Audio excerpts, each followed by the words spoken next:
UP में BJP की जीत में इस बार अवध का अहम रोल रहा। अवध में बीजेपी ने बेहतरीन प्रदर्शन किया और बंपर जीत हासिल की। अवध की 66 सीटों पर चौथे और पांचवें चरण में मतदान हुआ, जिनमें 51 पर कमल खिला।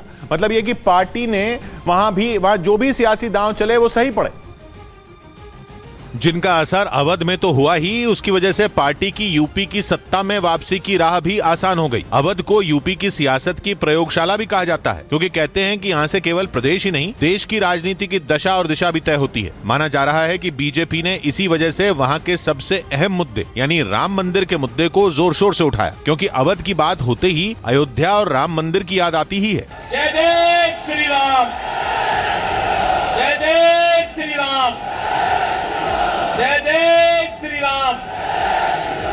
रही बात बीजेपी की, तो वो तो शुरू से मंदिर मुद्दे को अपना लकी चार्म मान रही थी। कहा जा रहा है कि अवध के सबसे बड़े मुद्दे राम मंदिर ने ही यूपी में बीजेपी की सक्सेस स्टोरी की नींव रखी, क्योंकि वहां बीजेपी के प्रचार का ताना बाना इसी के इर्द गिर्द बुना गया था और राम मंदिर की गूंज बीजेपी के प्रचार के गानों से लेकर उसके दिग्गज नेताओं की रैलियों तक में सुनाई दी थी।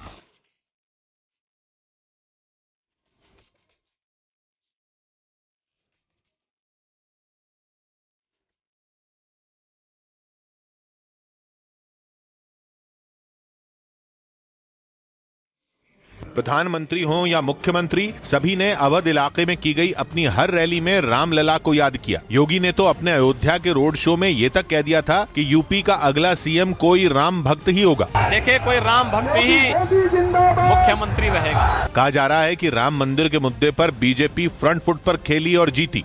यही नहीं, उसने अपने विरोधियों को भी इसी मुद्दे पर घेरा, खासकर समाजवादी पार्टी को। ऐसा नहीं है कि विपक्ष ने मंदिर की बात नहीं की, अखिलेश तो खुद अयोध्या दर्शन करने भी पहुंचे थे, लेकिन बीजेपी ने इसे महज दिखावा बताया था।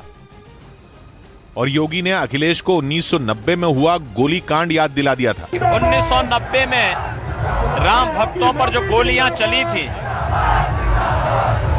उसके लिए यह खानदान माफी कब मांगेगा? माना जा रहा है कि राम मंदिर पर बीजेपी के इन्हीं आक्रामक तेवरों ने उसे अवध की सीटों पर जीत का स्वाद चखाया। आज प्रभु राम का मंदिर बन रहा है, तो पूरे उत्तर प्रदेश की जनता ने सोच लिया कि अब राम राज्य लाना है, तो यह राम राज्य की शुरुआत है। सत्ता में वापसी के बाद कार्यकर्ताओं ने अपने जश्न में कुछ ऐसे ही गीत गुनगुनाए।